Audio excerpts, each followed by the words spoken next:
This poem is called A Sea Song of Sun, and it really inspired me last summer as a family when we had so much fun in the sea, going surfing by the nice sun and in the sea, and I was trying to describe every little thing about that holiday. A Sea Song of Sun. The sound of the seagulls chirping in the breezy air, diving into the sea, catching fish. Sun surrounding me and my brothers, everything else covered by the shade. The smell of the salty blue flowing up to the shore. The smooth grasp of grey pebbles that we threw into the sea. We get back up and walk to the restaurant, the sun following us everywhere we go. The shade still covering the deep blue sea like millions of blue big whales. This poem's called Lollipops. I know it's a silly name, but it actually really meant a lot to me. When we were in New York, we went to a candy store, and it was just looking at all the bright colors and how beautiful it is. It's just amazing, all of the different colors. So I decided to write a poem about it. Small or big, twirly or straight, one color or bright, millions to choose from, big and twirly, like a volcano flowing out and out, like a spiral carrying on forever. It could be a cloud, a colorful cloud, like Teletubbies, a lollipop, a child's favorite. I said Teletubbies because I remember it reminded me when I was little, I used to watch it. That was also so colorful, so it's a bit like a connection. This poem is called Hidden Poetry, and it really inspired me because I was really thinking about choosing real, unusual descriptions and examples, not just boring ones like poetry hides in your bed. So that's what I was really working on. Hidden poetry.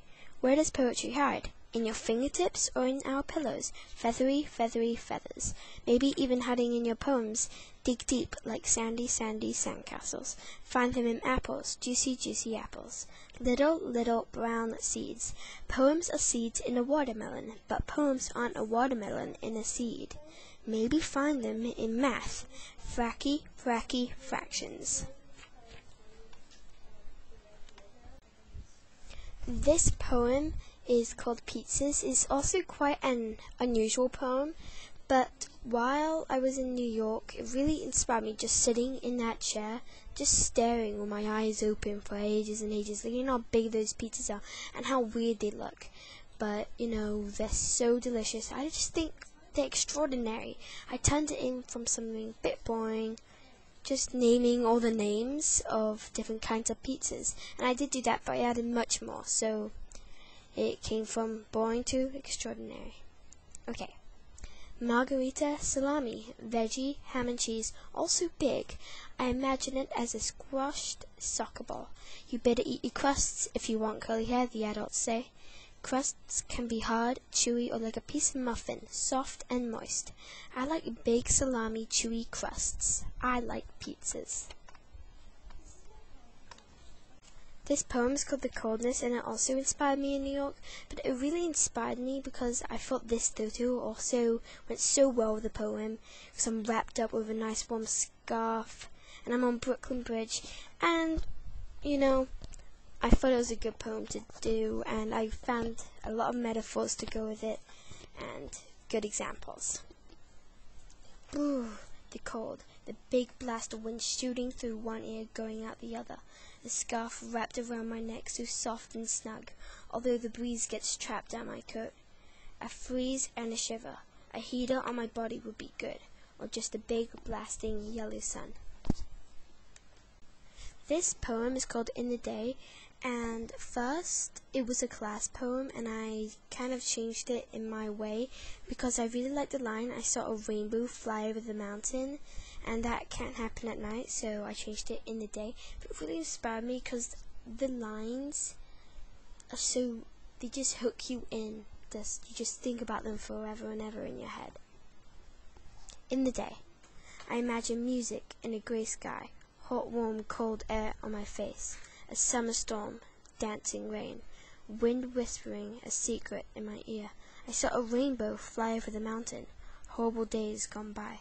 The sunlight touches my skin under the black, then white sky.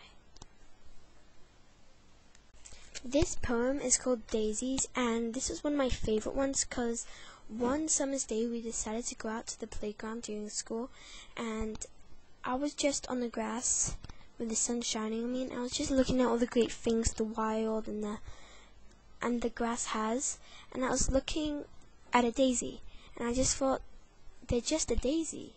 What is it about them that they are so beautiful? They're just there.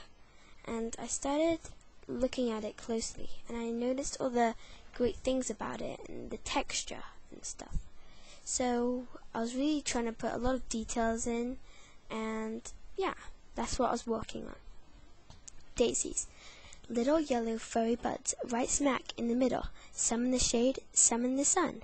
Mother's Day soon comes. Pick, pick, pick.